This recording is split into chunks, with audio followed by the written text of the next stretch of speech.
नमस्कार विद्यार्थियों, कैसे हो आप सभी। आप सभी की जो आरएस मेंस की प्रिपरेशन है वो काफ़ी अच्छी चल रही होगी। मुझे लगता है कि इन दिनों तो आप लोग बिल्कुल भी आपको टाइम नहीं मिल पा रहा होगा। आप लोग बिल्कुल कॉन्फिडेंस के साथ में पढ़ते रहें, रिवाइज करते रहें, सिस्टमेटिक पढ़ें, एक शॉर्ट नोट्स बना करके तैयारी करें हर सब्जेक्ट की, ताकि एग्ज़ाम के नज़दीक आते आते आप ज़्यादा किताबों, ज़्यादा नोट्सों पे आश्रित रहने के बजाय शॉर्ट नोट्स को पढ़ें और एग्ज़ाम देने जाएँ। वो आपके लिए काफ़ी कुछ हेल्पफुल होंगे। दोस्तों विद्यार्थियों, हम लोग जो चर्चा कर रहे थे लोक प्रशासन के संबंध में, और पिछली क्लास के अंदर मैंने आप लोगों को याद होगा कि आपको एक स्टार्टिंग की थी। लोक प्रशासन का जो सिलेबस है, उस सिलेबस के अंदर हमने प्रशासन का अर्थ, प्रकृति और उसका महत्व और भूमिका, प्रशासन की विकासशील और विकसित देशों में जो भूमिका है उसके संबंध में हमने चर्चा की थी।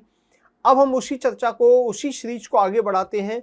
कुछ क्वेश्चंस भी हमने देखे थे, आगे भी हम टॉपिक पढ़ेंगे। उसके साथ जैसे जैसे टॉपिक कंप्लीट होगा, उस टॉपिक से संबंधित जो क्वेश्चंस होंगे उन क्वेश्चंस को लेकर के आऊँगा और मैं आपके साथ में डिस्कस करूँगा। तो दोस्तों अब हम स्टार्ट करते हैं वापस आज की क्लास को। तो हम सिलेबस पे ही वापस जाते हैं। हमारा जो सिलेबस था, जो लास्ट पीपीटी के अंदर हमने सिलेबस देखा था, उसी सिलेबस के अंदर चर्चा करते हैं हम। अर्थ हम पढ़ चुके हैं, प्रकृति हमने पढ़ लिया है, महत्व विकसित एवं विकासशील देशों में, समाजों में लोक प्रशासन की भूमिका को भी हमने पढ़ लिया है। अब हम टॉपिक पर पढ़ जाते हैं, कौन सा, एक विषय के रूप में लोक प्रशासन का विकास और नवीन लोक प्रशासन। एक्चुअली नवीन लोक प्रशासन 5वें चरण का ही एक टॉपिक है। 5वें चरण में ये नवीन लोक प्रशासन का काल माना जाता है। लोक प्रशासन के विकास का क्रम हमको पढ़ना है, तो उसके संबंध में हम थोड़ी चर्चा करते हैं दोस्तों। तो हेडिंग डालें हम लोग, जैसे एग्जाम्पल के तौर पे मैं जो डिस्कस करता हूँ वही चार्ट के माध्यम से आपको समझाने की कोशिश करता हूँ। लोक प्रशासन का विषय के रूप में विकास, विषय के रूप में उद्भव एवं विकास, उद्भव एवं विकास। दोस्तों उद्भव और विकास की जो कहानी है, इसको हम दो पार्ट में डिवाइड करके मैं जनरली अध्ययन करता हूं और करवाता हूं। वो एक तो हम ये जानेंगे कि इसका उद्भव की कहानी क्या है, उद्भव कैसे हुआ, उद्भव किस रूप में हुआ, किस प्रकार से हुआ, और विषय के रूप में, विषय के रूप में विकास के चरण, इसके जो विकास के चरण हैं उनकी भी कहानी हम पढ़ेंगे, उनको भी हम समझेंगे। तो विकास के चरणों में आपको जानकारी होनी होगी, आपने पढ़ा भी होगा दोस्तों, कि 1887 में लोक प्रशासन का एक विषय के रूप में जन्म हुआ, और पहला चरण जो है वो 1887 से लेके 1926 तक माना जाता है। और ये चरण जो है राजनीति और प्रशासन के द्विविभाजन का काल माना जाता है। राजनीति प्रशासन द्विविभाजन का काल माना जाता है।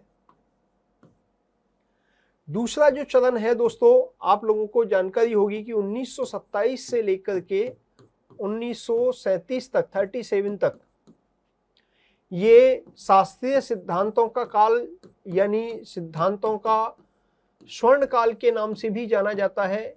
दूसरा चरण। तीसरा चरण जो है दोस्तों 1938 से लेकर के 1947 तक माना जाता है। ये जो चरण है, ये पहले दोनों चरणों को, इस चरण में चुनौती प्राप्त हुई थी, चुनौती दी गई थी व्यवहारवादियों के द्वारा, तो इसको चुनौती का काल कहते हैं, चुनौती का काल भी कहते हैं तीसरा चरण। चौथा चरण जो है दोस्तों, चौथा चरण 1948 से लेकर के 1970 तक माना जाता है, 70 तक माना जाता है। ये विकास के चरण जो है पहचान की संकट अवस्था का काल कहलाता है।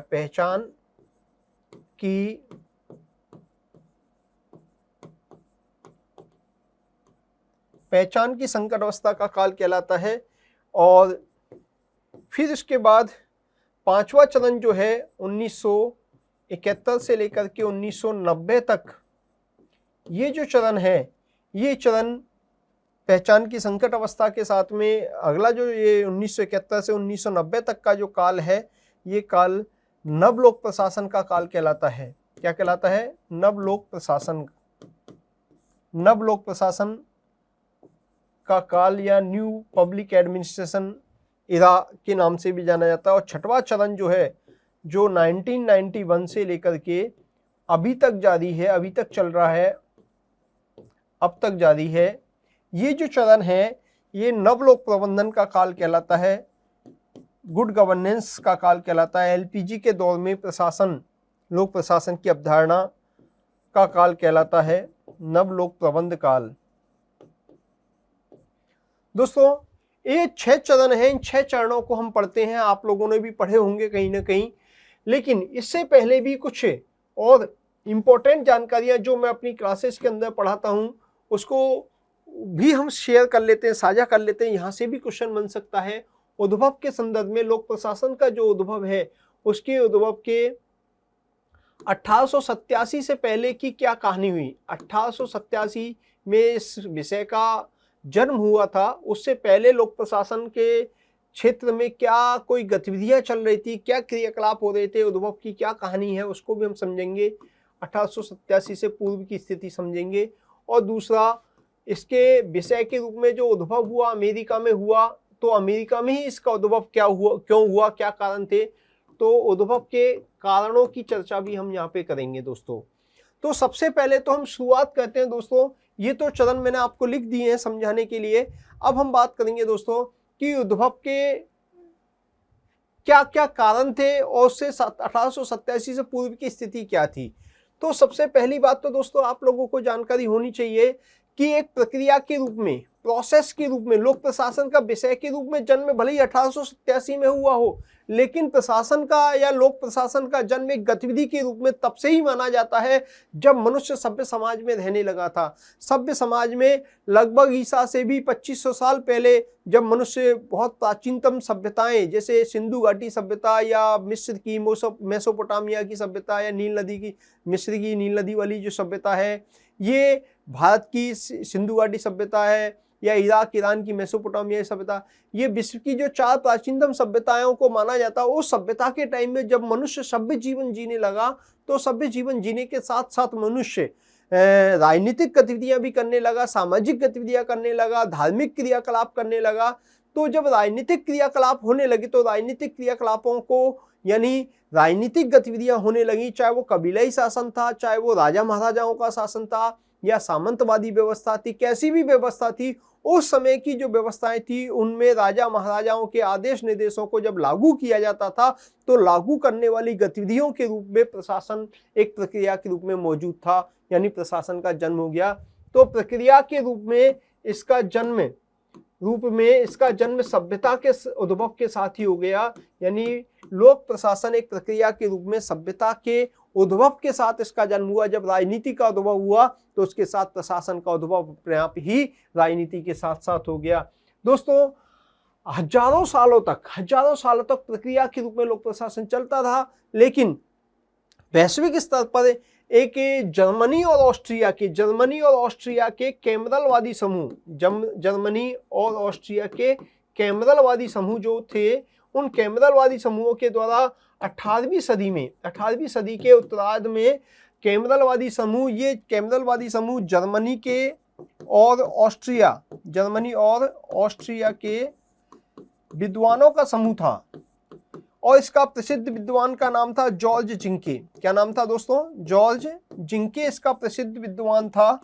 इन्होंने वहां के सरकारी कार्यालयों की संरचना का, प्रक्रिया का अध्ययन किया और उसमें सुधार के प्रयास किए। तो विश्व के अंदर सबसे पहला प्रशासन पर अध्ययन जो माना जाता है वो 18वीं सदी के अंदर माना जाता है, 18वीं सदी के उत्तरार्ध में माना जाता है, जब कैमरलवादी समूह के द्वारा, जो कैमरलवादी समूह जर्मनी और ऑस्ट्रिया के विद्वानों का समूह था जिसका प्रमुख नेता जो था वो जॉर्ज जिंके था, इन सब ने अध्ययन किया। ये पहला व्यवस्थित अध्ययन लोक प्रशासन के क्षेत्र में माना जाता है। ये किन देशों के विद्वान थे? जर्मनी और ऑस्ट्रिया के। इनको कैमरलवादी समूह के नाम से भी जाना जाता है।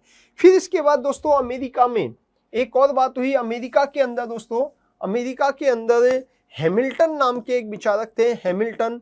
उन्होंने एक किताब लिखी द फेडरलिस्ट किताब के अंदर उन्होंने सबसे पहले लोक प्रशासन यानी पब्लिक एडमिनिस्ट्रेशन शब्द का प्रयोग किया। नीतियों के क्रियान्वयन संबंधी क्रियाकलापों के लिए उन्होंने पब्लिक एडमिनिस्ट्रेशन शब्द का प्रयोग किया, उसका अर्थ और उद्देश्य भी बताया। तो सबसे पहली बात द फेडरलिस्ट बुक के अंदर हैमिल्टन ने, अमेरिकी विद्वान था, इसने ये बात कही, यानी पब्लिक एडमिनिस्ट्रेशन शब्द का प्रयोग किया। दोस्तों, एक विचारक थे चार्ल्स जाबूनिन, ये फ्रांसीसी विचारक थे, फ्रांस के रहने वाले थे। चार्ल्स जाबूनिन के द्वारा एक लेख लिखा, प्रिंसिपल्स डी एडमिनिस्ट्रेशन पब्लिक। ये लेख लोक प्रशासन पर लिखा गया पहला लेख माना जाता है। दोस्तों, ये सारी की सारी गतिविधियां चल रही थी कहाँ पर, ये वैश्विक स्तर पे चल रही थी। फ्रांस का पहला विचारक चार्ल्स जाबूनिन, जिसने पब्लिक एडमिनिस्ट्रेशन पर कोई रिसर्च पेपर लिखा, शोध पेपर लिखा, उसको का नाम था प्रिंसिपल्स डी एडमिनिस्ट्रेशन पब्लिक। 1812 में फ्रेंच भाषा में लिखा गया था और इस लेख को पहला लोक प्रशासन पर लिखा गया लेख भी माना जाता है। तो दोस्तों, 2 नंबर में इस तरह का कोई क्वेश्चन कि पब्लिक एडमिनिस्ट्रेशन शब्द का प्रयोग सबसे पहले कहाँ हुआ, या कैमरलवादी समूह का संबंध किन देशों से है, या कैमरलवादी समूह का प्रमुख नेता कौन है, या कैमरलवादी समूह क्या है, ये चर्चाएं आपसे पूछी जा सकती है। लोक प्रशासन एक प्रक्रिया के रूप में जन्म कब से माना जाता है, कोई भी क्वेश्चन कहीं से भी कोई छोटा मोटा पूछा जा सकता है, तो आप इसका जवाब दे सकते हैं। पहला लेख कौन सा है, प्रिंसिपल डी एडमिनिस्ट्रेशन पब्लिक। ये अच्छा, उद्भव के जो कारण माने जाते हैं कि अमेरिका में ही इसका जन्म हुआ, अमेरिका में हुआ। उससे देखो, कोई भी चीज, कोई भी घटना जो होती है यकायक उत्पन्न नहीं होती है। घटना के उत्पन्न होने में कुछ ना कुछ रीजन्स होते हैं, कुछ ना कुछ कारण होते हैं, उसके पीछे परिस्थितियां होती हैं। तो कई सारे कारण थे। जैसे सबसे पहले कारण के रूप में तो अमेरिका, यूरोपीय देशों में जो औद्योगिक क्रांति हुई थी, उस औद्योगिक क्रांति के परिणाम स्वरूप बड़े बड़े उद्योगों की स्थापना हुई। वहां पर बड़े उद्योगों, कारखानों में सैकड़ों हजारों कर्मचारी जब काम करने लगे, तो उनको मैनेजमेंट करना, उन पे काम करवाना बड़ी महत्वपूर्ण समस्या के रूप में उभर करके आया। इस समस्या का समाधान करने के लिए क्रियान्वयन संबंधी पहलू पर ज्यादा ध्यान दिया जाने लगा, और क्रियान्वयन संबंधी पहलू को ही हम पब्लिक एडमिनिस्ट्रेशन में शामिल करते हैं। तो औद्योगिक क्रांति ने कहीं ना कहीं इनडायरेक्ट रूप से लोक प्रशासन के महत्व को बढ़ाया था। दूसरी बात जो है, अमेरिका में आपको पता है वैज्ञानिक प्रबंध आंदोलन चला था। वैज्ञानिक प्रबंध आंदोलन टेलर के द्वारा प्रतिपादित किया गया आंदोलन है। ये वैज्ञानिक प्रबंध आंदोलन की लोकप्रियता ने भी, जो कि अमेरिका और यूरोपीय देशों में प्रचलित हुआ 1920 से 30 के दशक के बीच में, इस आंदोलन ने भी कहीं ना कहीं क्रियान्वयन वाले पहलू पे, मैनेजमेंट वाले पहलू पे, कर्मचारियों से कैसे काम करवाया जाए, इस पे ही फोकस किया था। मैं आपको आगे भी डिस्कस करूंगा। ये वैज्ञानिक प्रबंध सिद्धांतों को हम पढ़ते हैं, टेलरवाद हम पढ़ते हैं, तो उसमें ये बात समझ में आएगी। 1911 में टेलर की किताब आई थी, प्रिंसिपल्स ऑफ साइंटिफिक मैनेजमेंट। इस किताब में जो वैज्ञानिक प्रबंधन के सिद्धांत दिए थे, उनकी लोकप्रियता बहुत तेजी से अमेरिका, यूरोपीय देशों में फैली थी, और उसने वैज्ञानिक प्रबंध आंदोलन का रूप ले लिया था। इस आंदोलन ने भी कहीं ना कहीं राजनीति और प्रशासन के अलगाव की ओर इनडायरेक्ट रूप से अपना योगदान दिया था। तीसरी बात जो है, यहाँ पर लोक कल्याणकारी राज्य की अवधारणा ही, कौन सी, लोक कल्याणकारी राज्य की अवधारणा। यानी पहले जो था राजा महाराजाओं का शासन था, राजा महाराजाओं की मनमानी चलती थी, अब जनता का शासन आ गया, लोकतांत्रिक व्यवस्था आ गई, और लोकतांत्रिक व्यवस्था में लोक कल्याणकारी राज्य प्रमुख अवधारणा के रूप में उभर के आया। और लोक कल्याणकारी राज्य में जनता के हितों की पैरवी करना, जनता के हितों की रक्षा करना, जनता के लिए ही सारा समर्पण होना चाहिए।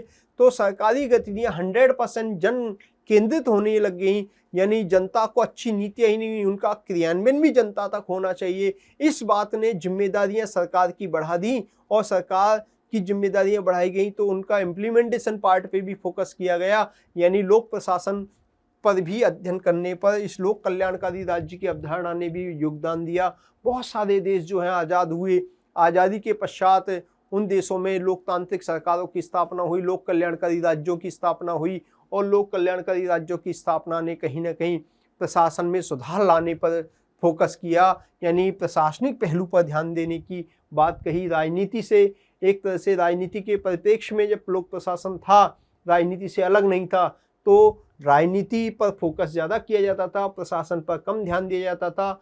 अब राजनीति से प्रशासन को अलग करके प्रशासन पर ज़्यादा फोकस करने की बात की जाने लगी, जिससे कि लोक कल्याणकारी राज्य के उद्देश्यों को प्राप्त किया जा सके। वहीं चौथा जो पॉइंट आता है वो अमेरिका की प्रशासनिक या शासन व्यवस्था के संबंध में है। वो है अमेरिका में पाई जाने वाली लूट प्रणाली। आपको पता है, मैं डिस्कस करता हूँ, हर चीज़ में बताता हूँ कि स्पॉइल सिस्टम अमेरिका का परंपरागत घर माना जाता है। अमेरिका को परंपरागत घर माना जाता है। स्पॉइल सिस्टम का, लूट प्रणाली का परंपरागत घर अमेरिका को माना जाता है। अमेरिका में राष्ट्रपति निर्वाचित होने के पश्चात सारी शक्तियां राष्ट्रपति के पास आ जाती थी। 1883 से पहले जब पेंडल्टन एक्ट पारित हुआ, उससे पहले अमेरिका के जितने भी राष्ट्रपति थे वो अपनी मनमर्जी से किसी को भी पद पे लगा सकते थे, पहले वाले पदाधिकारियों को पद से हटा सकते थे, वो अपने पसंदीदा लोगों को पदों की लूट करवाते थे। इस आड़ में जो योग्य व्यक्ति होता था, ईमानदार व्यक्ति होता था, वो योग्यता के आधार पे सेवा में भर्ती नहीं हो सकता था, वो राजनीतिक अप्रोच के आधार पे भर्ती होते थे। इससे अमेरिका में जो है नाराजगी होने लगी, भ्रष्टाचार बढ़ने लगा या बेरोजगारी बढ़ने लगी, और अमेरिका के अंदर इस व्यवस्था के लूट प्रणाली के कई सारे दुष्परिणाम आने लगे, स्पॉइल सिस्टम के दुष्परिणाम आने लगे, वहाँ बेरोजगारी बढ़ने लगी। आपको पता है कि 1829 से 1837 तक अमेरिका के एक राष्ट्रपति हुए जिनका नाम था एंड्रयू जैक्सन, और उन्होंने सबसे ज़्यादा लूट प्रणाली को प्रचलित किया था और लूट प्रणाली के तहत पदों पर भर्ती की थी, चरम लेवल पे पहुंचाया। उनको लूट प्रणाली का जनक माना जाता अमेरिका में, एंड्रयू जैक्सन को। और आपको ये भी ध्यान होगा कि इस लूट प्रणाली के परिणाम स्वरूप अमेरिका में बेरोजगारी तेजी से बढ़ी, और जब बेरोजगारी तेजी से बढ़ी तो 1881 में आते आते एक बेरोजगार युवक ने, चार्ल्स गुएते नाम का बेरोजगार युवक था, जिसने अमेरिका के तत्कालीन राष्ट्रपति गारफील्ड की गोली मार करके हत्या कर दी। और तब जाकर के अमेरिकी प्रशासन को, सिस्टम को ये चेंज करना पड़ा कि लूट प्रणाली को समाप्त करके और उसकी जगह योग्यता आधारित भर्ती प्रणाली शुरू की जाए। 1883 में एक पेंडल्टन एक्ट आया। पेंडल्टन, वहाँ के सीनेटर पेंडल्टन, लॉर्ड पेंडल्टन के द्वारा ये पेश किया गया है, इसलिए इसका नाम पेंडल्टन एक्ट पड़ा। 1883 में पारित हुआ, और पेंडल्टन एक्ट के माध्यम से अमेरिका में जो लूट प्रणाली थी, इस लूट प्रणाली को समाप्त कर दिया गया, और समाप्त करके और योग्यता आधारित भर्ती प्रणाली, जैसा कि हमारे देश में है, एग्जाम दीजिए, कोई भी जो योग्य होगा वो सेवा में आएगा, ये प्रणाली शुरू की गई। लेकिन आज भी अमेरिका में अवशेष के रूप में टॉप लेवल की जो 10-15% पोस्ट होती हैं, उन पोस्टों पर आज भी लूट प्रणाली के माध्यम से नियुक्ति की राष्ट्रपति द्वारा की जाती है। तो अमेरिका में आज भी लूट प्रणाली के अवशेष पाए जाते हैं। दोस्तों, अमेरिका में प्रशासन पर अध्ययन करने के लिए राजनीति विज्ञान का एक छात्र था अमेरिका की प्रिंसटन यूनिवर्सिटी का, उसका नाम था वुड्रो विल्सन। और उस वुड्रो विल्सन के द्वारा एक रिसर्च कर रहा था, उसने पॉलिटिकल साइंस क्वार्टरली नामक पत्रिका के अंदर एक लेख छपवाया। उस लेख का नाम क्या था दोस्तों? The study of administration. The study of administration, ये लेख 1883 में पॉलिटिकल साइंस क्वार्टरली नामक पत्रिका में पीएचडी करने वाला एक छात्र था, स्टूडेंट था।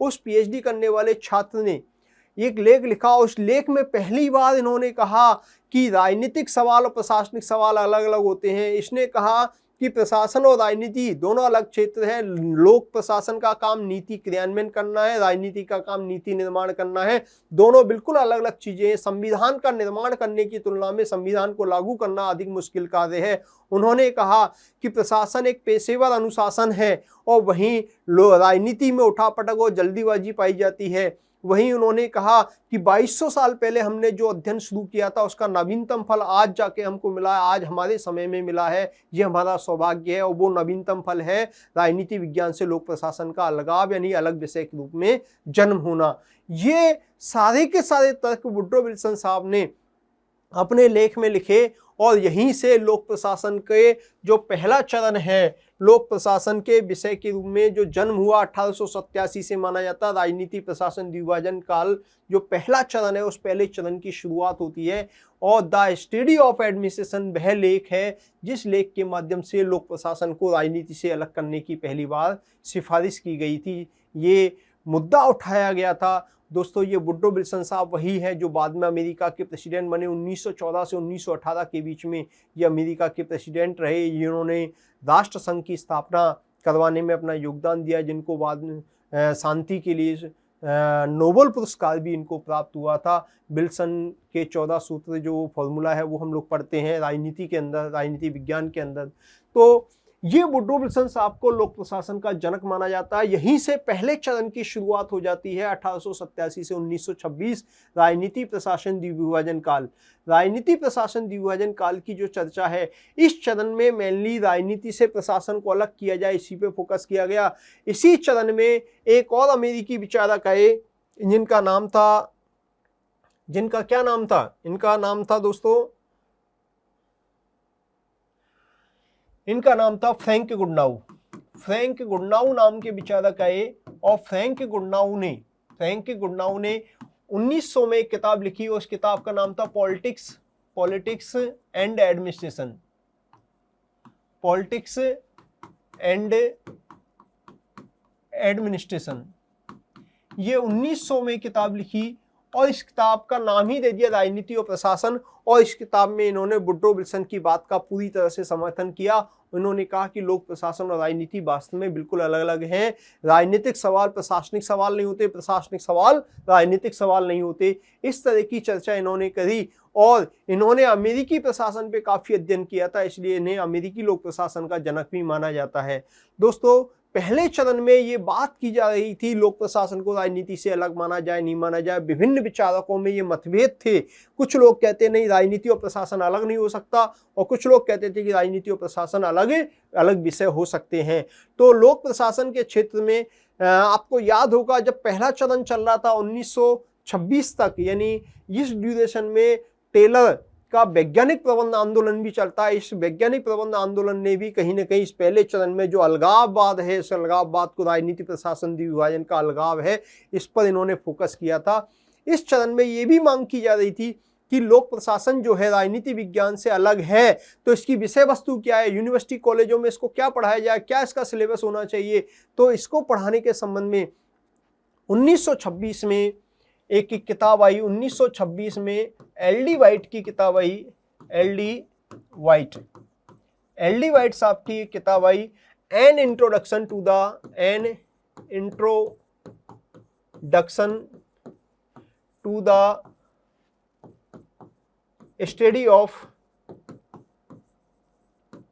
Study of public administration.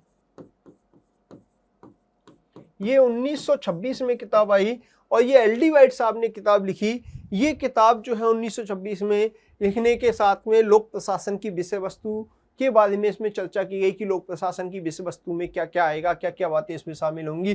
तो दोस्तों यहाँ पर an introduction to the study of public administration जो विषय है, इस किताब के ऊपर इन्होंने सिलेबस छापा। इस किताब के आने से लोक प्रशासन को यूनिवर्सिटी कॉलेजों में पढ़ाया जाने लगा, यानी लोक प्रशासन को एकेडमिक वैधता प्राप्त हो गई, यानी लोक प्रशासन को एक अलग विषय के रूप में राजनीति विज्ञान से मान लिया गया। यहाँ से लोक प्रशासन के राजनीति प्रशासन द्विविभाजन काल की जो कहानी है, पहले चरण की जो उद्देश्य था दोनों को अलग किया जाए, ये उद्देश्य पूरा हो गया, यानी लोक प्रशासन को राजनीति विज्ञान से अलग मान लिया गया।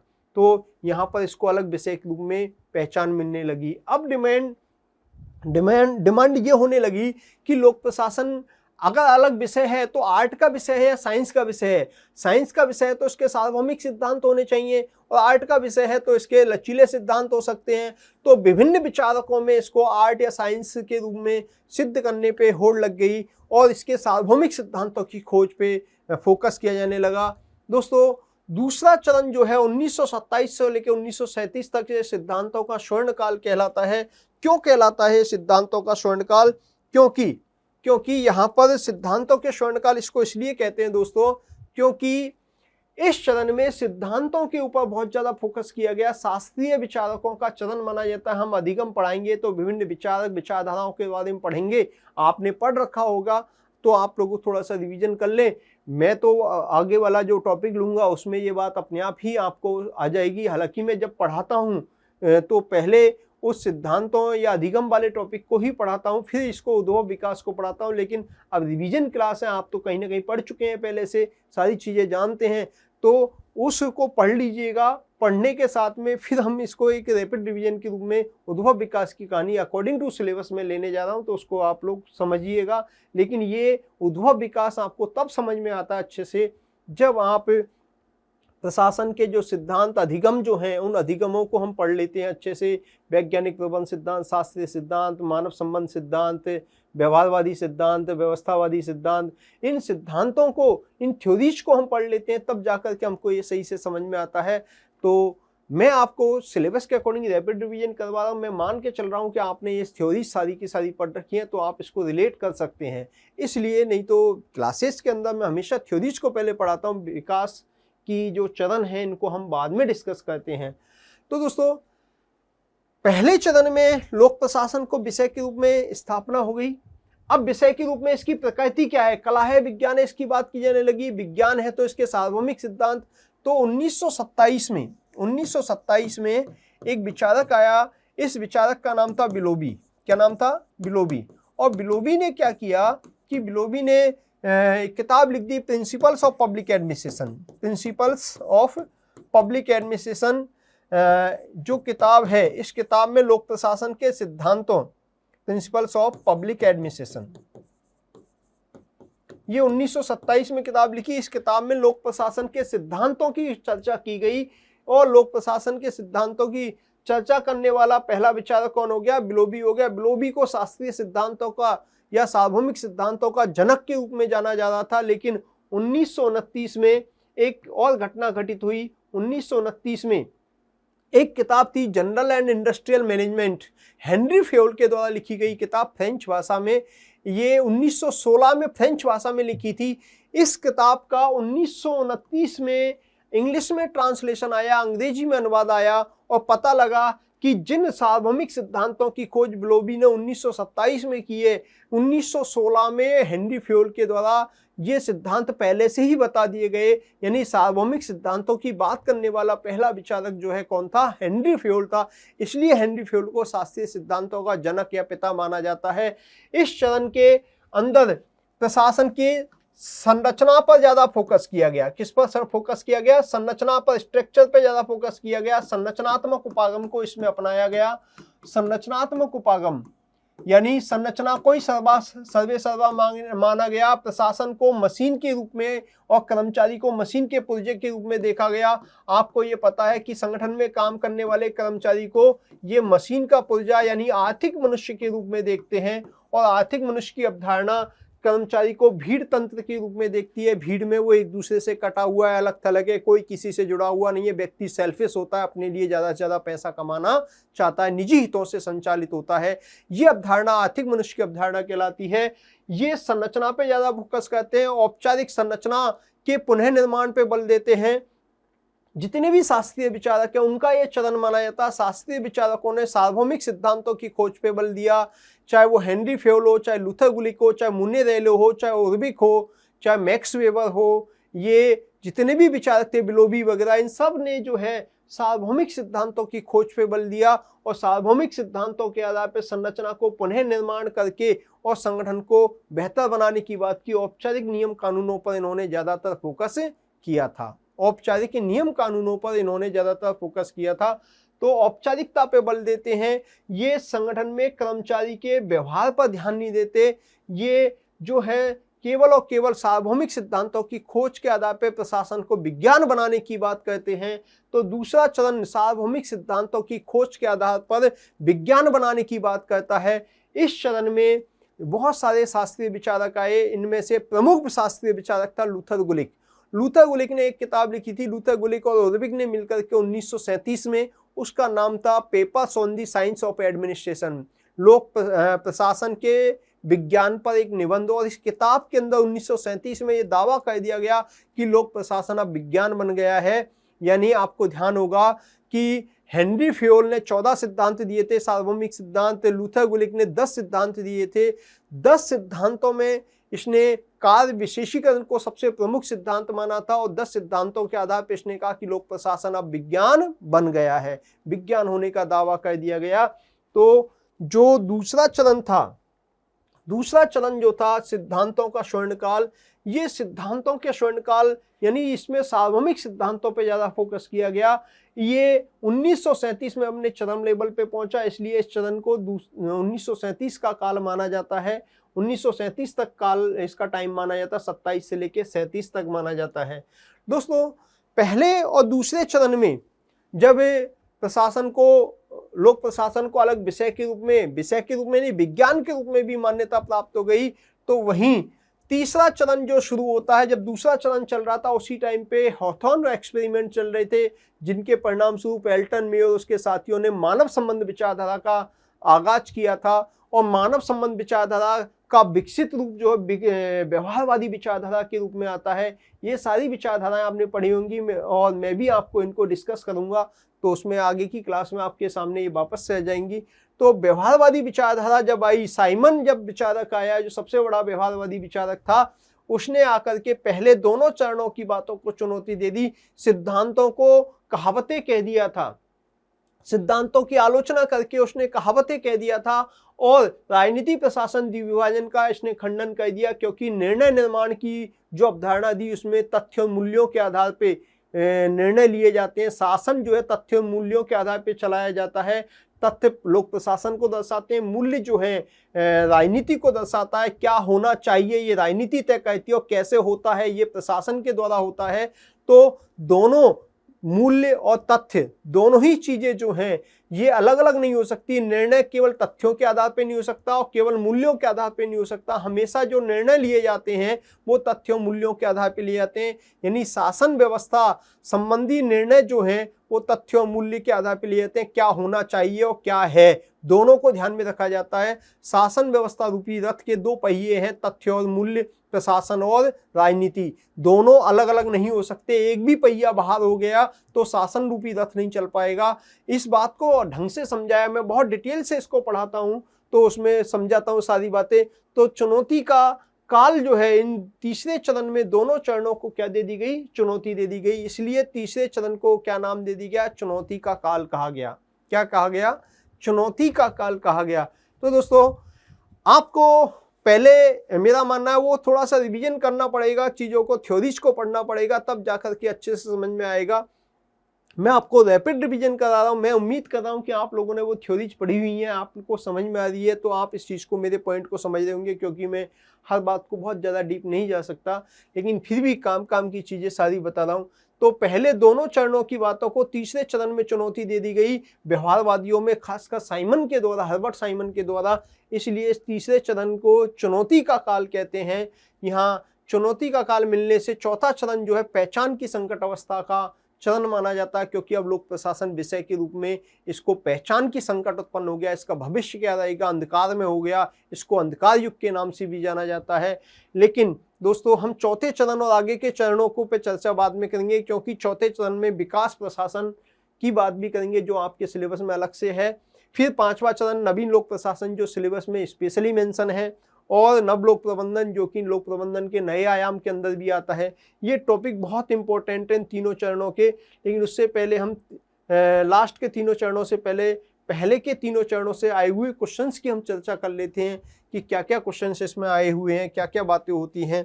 तो ये पहले के जो चरण हैं ये थोड़े से पहले की तुलना में आसान है, सिंपल है दोस्तों। आगे वाले चरण इंपॉर्टेंट है और एग्जाम में इनसे क्वेश्चन पूछे जाते हैं। तो हम लोग आते हैं दोस्तों क्वेश्चन पे आते हैं। Question number 11, the study of administration, क्या लिखा हुआ है, द स्टडी ऑफ एडमिनिस्ट्रेशन लिखा हुआ, क्वेश्चन मार्क लगा हुआ है। इसमें क्या क्वेश्चन आंसर क्या होगा, अभी मैंने आपको चर्चा की है, आप लोगों ने भी पढ़ा हुआ होगा। ये द स्टडी ऑफ एडमिनिस्ट्रेशन वो लेख है जो 1887 में वुड्रो विल्सन के द्वारा लिखा गया, पॉलिटिकल साइंस क्वार्टरली नामक पत्रिका में लिखा गया। और इस लेख के अंदर लोक प्रशासन को राजनीति विज्ञान से अलग करने की बात की गई।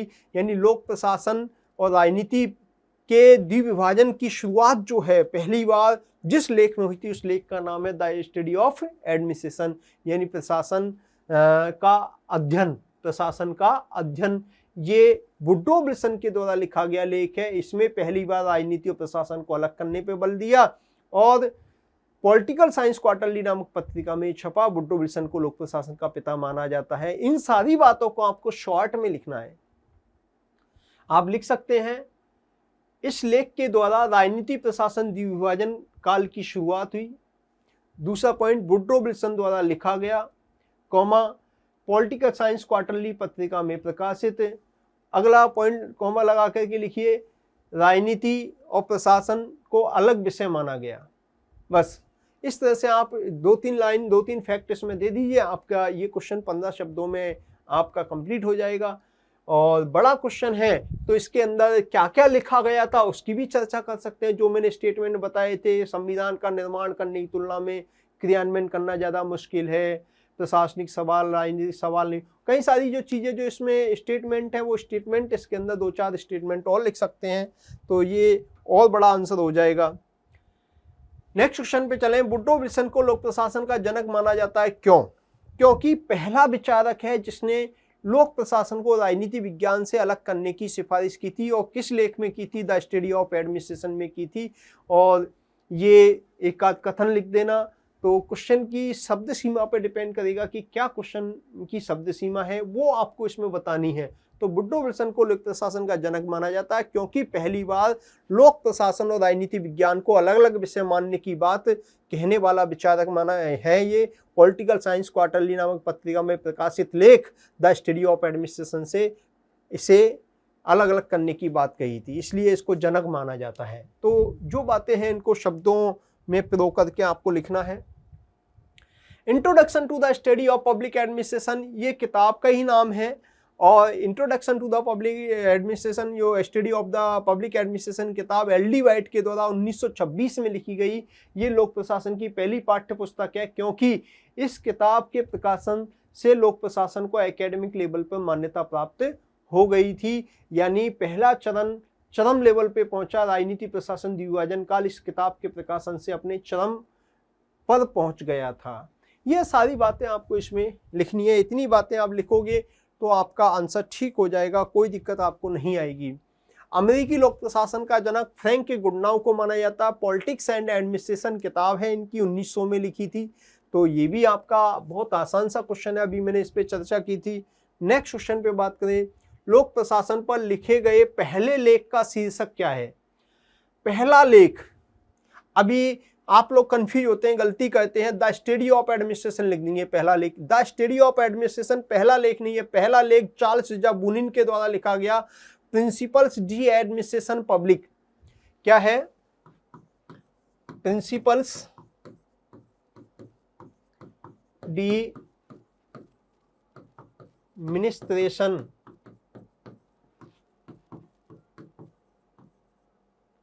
ये 1812 में, ये फ्रेंच भाषा में लिखा हुआ लेख है। कौन सी भाषा में? फ्रेंच भाषा में लिखा गया लेख है। और ये लेख पहली बार 1812 में चार्ल्स बुनिन के द्वारा लिखा गया, इसी को पहला लेख माना जाता है। ध्यान रखना, द स्टडी ऑफ एडमिनिस्ट्रेशन पहला लेख नहीं है, उससे राजनीति और प्रशासन को अलग करने की बात की गई थी, वो लोकप्रिय लेख है, लेकिन पहला लेख ये माना जाएगा। कैमरलवादी समूह, उसके नेता का नाम बताइए। जर्मनी और ऑस्ट्रिया के जो प्रशासन पर अध्ययन करने वाले 18वीं सदी के उत्तरार्ध में जो विचारकों का समूह था, उसको कैमरलवादी समूह के नाम से जाना जाता है। और उनका प्रमुख नेता कौन था? जॉर्ज जिंके था। इसकी चर्चा मैं कर चुका हूँ, आपको समझा चुका हूँ। राजनीति प्रशासन द्विविभाजन को स्पष्ट कीजिए। राजनीति प्रशासन द्विविभाजन, राजनीति का सरोकार नीति निर्माण से है, नीति और प्रशासन का सरोकार नीति क्रियान्वयन से। वुड्रो विल्सन द्वारा इस बात को कहा गया, संविधान का निर्माण और संविधान का क्रियान्वयन अलग बातें हैं, मुश्किल काम क्रियान्वयन ज्यादा है। आप इसको बता सकते हैं, राजनीति प्रशासन द्विविभाजन को स्पष्ट कीजिए। 1887 से लेकर 1926 तक राजनीति प्रशासन द्विविभाजन पर बल दिया गया। Woodrow Wilson, L D. White, Frank Goodnow इत्यादि अनेक विचारकों ने इसका समर्थन किया। और इसमें शासनिक सवाल, राजनीतिक सवाल अलग होते हैं। राजनीति का सरोकार नीति निर्माण और नीति क्रियान्वयन का प्रशासन से सरोकार है। ये सारी बातें आप इसमें लिख सकते हैं। शब्दों की सीमा को ध्यान में रख करके आप इसका जवाब दे सकते हैं। दोस्तों नेक्स्ट क्वेश्चन पे बात करें, शास्त्रीय सिद्धांतों का स्वर्णकाल से आप क्या समझते हैं? लिखें कि लोक प्रशासन के विषय के रूप में विकास के क्रम में द्वितीय चरण जिसके अंतर्गत लोक प्रशासन के सार्वभौमिक अनिवार्य रूप से लागू होने वाले सिद्धांतों की खोज पर बल दिया गया और प्रशासन को विज्ञान बनाने का प्रयास किया गया। शास्त्रीय विचारकों का ये चरण है और इस चरण में लोक प्रशासन को विज्ञान होने का दावा, प्रमुख पुस्तक जो है papers on the science of administration, ये सारी बातें आप लिखिए। लोक प्रशासन को सार्वभौमिक सिद्धांतों के आधार पर विज्ञान बनाने का दावा किया गया। ये सारी बातें आप लिख दोगे। इसमें शब्दों की सीमा के हिसाब से आपको आंसर देना है, शब्दों में प्रयोग करके इसका जवाब देना है। शास्त्रीय सिद्धांतों के स्वर्णकाल से आप क्या समझते हैं ये आपको समझ में आ गया होगा। 1927 से लेकर 1937 तक का काल और द्वितीय चरण, आप शास्त्रीय सिद्धांतों का काल, औपचारिक संरचना एवं सार्वभौमिक सिद्धांतों की खोज पे बल दिया गया, लोक प्रशासन को विज्ञान बनाने का प्रयास किया गया। प्रमुख विचारकों के नाम लिख दें और 2-3 किताबें, इनके शॉर्ट में नाम 2-3 किताबों के नाम भी लिख दें। तो इस तरह से अगर आप लिख देंगे तो सिद्धांतों का स्वर्णकाल वाला टॉपिक भी यहाँ पे कंप्लीट हो जाएगा, यानी क्वेश्चन का जवाब आपका ठीक हो जाएगा। शास्त्रीय सिद्धांतों का जनक किसे माना जाता है और क्यों माना जाता है?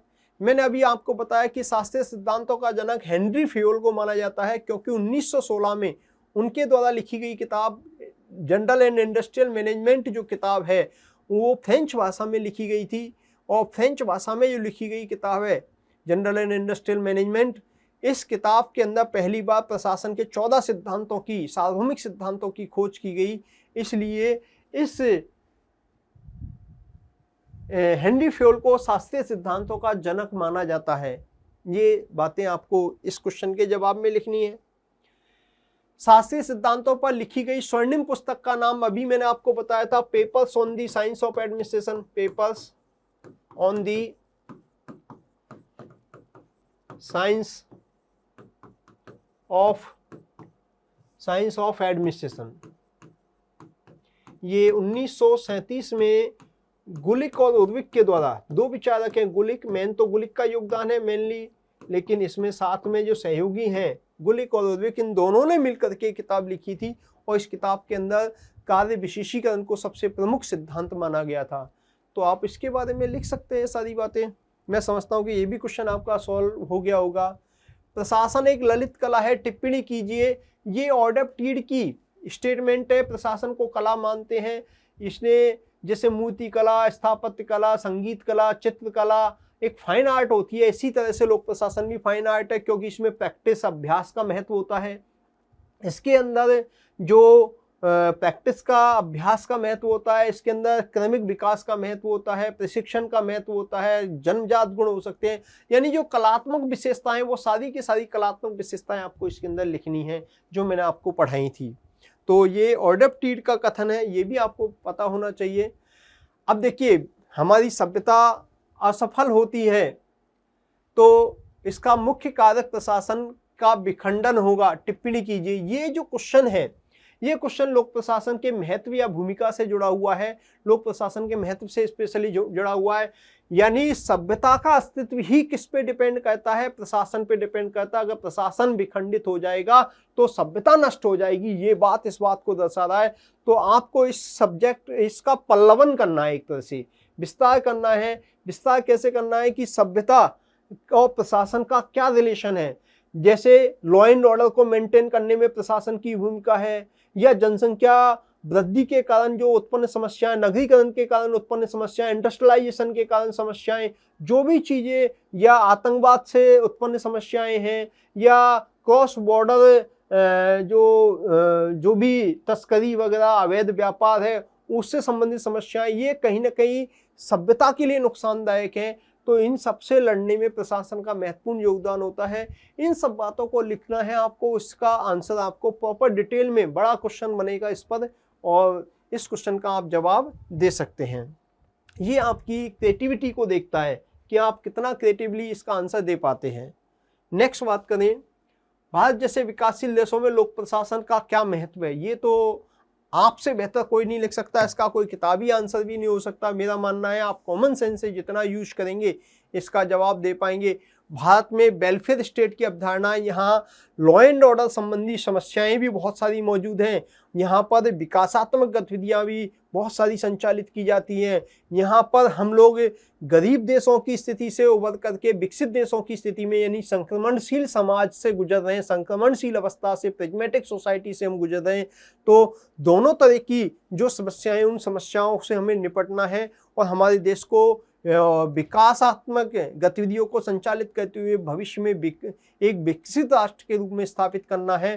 तो विकसित राष्ट्र के रूप में स्थापित करने के संबंध में प्रशासन की क्या क्या महत्वपूर्ण भूमिकाएं हैं, इसमें आने वाली विभिन्न योजनाएं जो हैं सरकार के द्वारा चलाई जा रही हैं, उन योजनाओं का भी उल्लेख, एग्जाम्पल हम दे सकते हैं।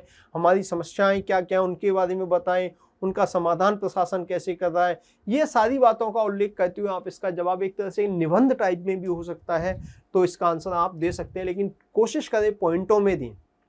जनसंख्या नियंत्रण के संबंध में, या हम कहें कि पर्यावरण संरक्षण के संदर्भ में, ऐसे करके विभिन्न जो बातें हैं, लोगों को रोजगार उपलब्ध कराने के संदर्भ में, बीमारियों से लड़ने के संदर्भ में, आपदा प्रबंधन के क्षेत्र में, विभिन्न क्षेत्रों को इसमें उल्लेख करते हुए यहाँ पर प्रशासन की भूमिका को या महत्व को आप दर्शा सकते हैं।